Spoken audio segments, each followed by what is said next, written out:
आज हम सीखने वाले हैं चुंबकत्व के आधार पर पदार्थों का वर्गीकरण। देखिए, चुंबकत्व का मतलब होता है, एक गुण होता है। ये गुण होता है कि अगर आप किसी पदार्थ को किसी बाह्य चुंबकीय क्षेत्र में रखते हो तो वो चुंबकित हो जाता है, यानी उसके अंदर भी चुंबकीय गुण आ जाता है, उसे अपन बोलते हैं चुंबकत्व। तो इसके आधार पर अपन पदार्थों का वर्गीकरण करेंगे। मान लेते हैं हमारे पास ये कोई विद्युत क्षेत्र है, ये विद्युत क्षेत्र है।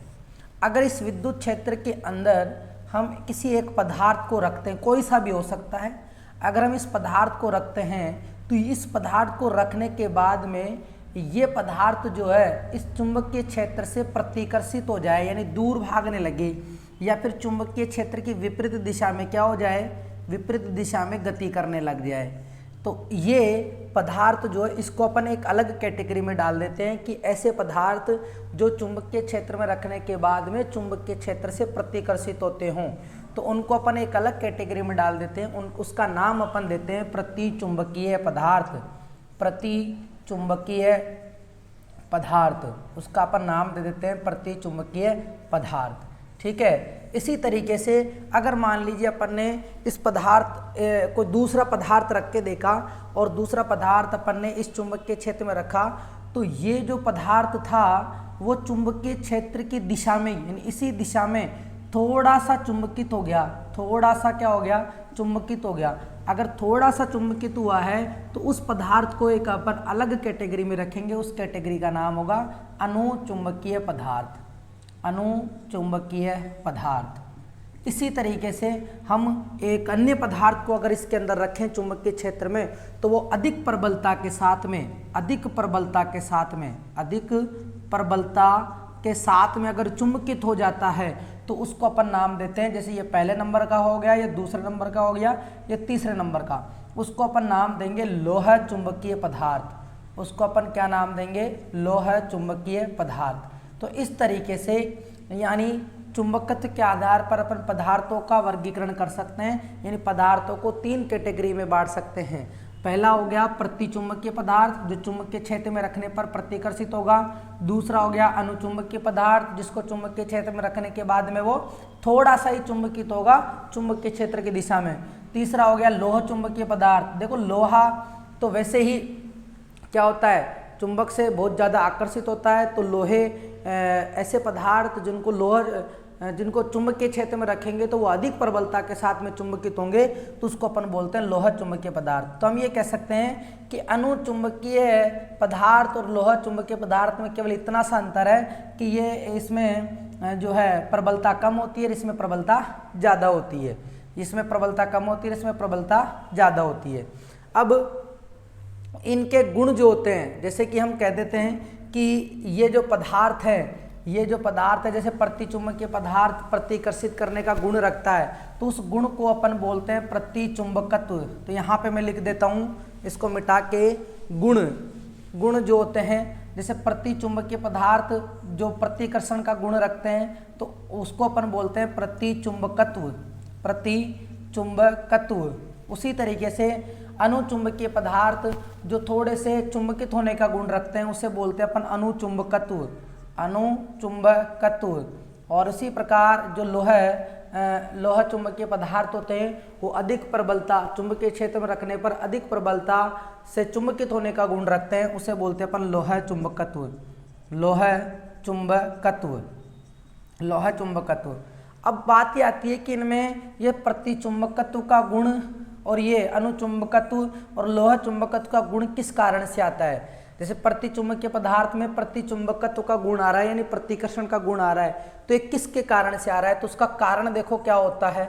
उसका कारण ये है, प्रतिचुंबकीय पदार्थ जो होते हैं उनके अंदर युग्मित इलेक्ट्रॉन पाए जाते हैं। उनमें कौन से इलेक्ट्रॉन पाए जाते हैं, युग्मित इलेक्ट्रॉन पाए जाते हैं। अब युग्मित इलेक्ट्रॉन क्या होते हैं, युग्मित इलेक्ट्रॉन के बारे में मैं आपको बता देता हूँ।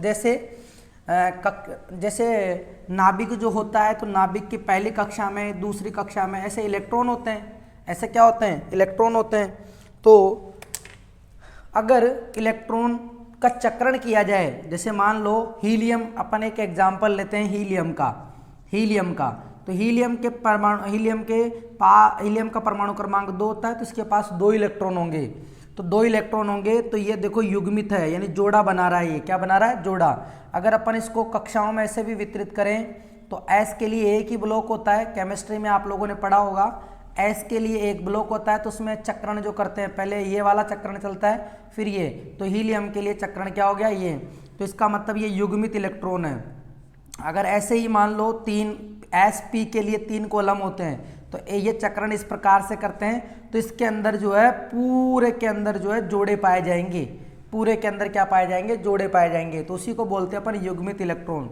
यानी जो अपन इलेक्ट्रॉनों का चक्रण फिल करते हैं वो जोड़ों के रूप में पाया जाना चाहिए, ऐसे नहीं पाया जाना चाहिए।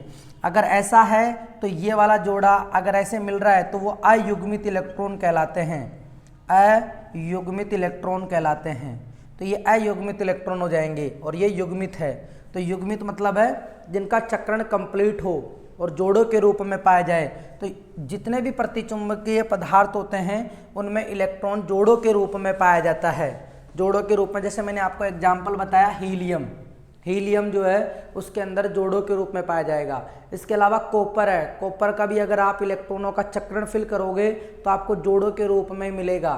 तो इसमें जो है प्रतिचुंबकत्व का जो गुण आता है वो युग्मित इलेक्ट्रॉनों के कारण आता है, युग्मित इलेक्ट्रॉनों के कारण। इसके अलावा इसकी व्याख्या करेंगे अपन, प्रतिचुंबकत्व की व्याख्या भी करेंगे कि इसमें युग्मित इलेक्ट्रॉनों के पाए जाने से प्रतिचुंबकत्व का गुण क्यों पाया जा रहा है, ये प्रतिकर्षित क्यों हो रहा है। तो अभी अपन समझ लेते हैं केवल इसके वन लाइनर क्वेश्चन जो बनते हैं कि प्रतिचुंबकत्व का कारण क्या है, तो वह युग्मित इलेक्ट्रॉनों के कारण। तो अनुचुंबकीय और लोह चुंबकीय, मैंने क्या कहा कि अनुचुंबकत्व और लोह चुंबकत्व, यानी अनुचुंबकीय पदार्थ, लोह चुंबकीय पदार्थ ये हैं, वैसे उनमें प्रबलता का अंतर है। तो दोनों में क्या होता है, दोनों में अयुग्मित इलेक्ट्रॉन पाए जाते हैं। ये इसमें अयुग्मित इलेक्ट्रॉनों की वजह से क्या होता है, अनुचुंबकत्व का, और इसमें भी अयुग्मित इलेक्ट्रॉन के कारण जो है लोह चुंबकत्व का गुण आ जाता है।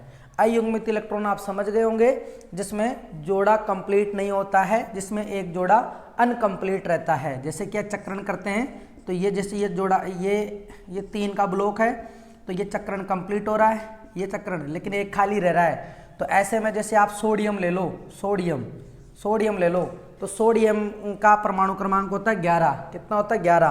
पहली कक्षा में 2, 8 और 1 जाते हैं। अगर आप इसका इलेक्ट्रॉनिक विन्यास लिखो तो इलेक्ट्रॉनिक विन्यास कैसे लिखोगे? इलेक्ट्रॉनिक 1s2, 2s2, 2p6 और 3 2 4 6, 1s2, 2s2, 2p6 और 3s1, ऐसे लिखोगे, ऐसे लिखोगे। तो यहाँ पे देखो आप S जो कक्षक है, S जो कक्षक है 6 2 8 2 10 और 1 11 हो गए। तो पहला S की बात करते हैं अपन, तो S के अंदर पूरा चक्रण हो रहा है, एक S का पूरा चक्रण हो रहा है, P का हो रहा है।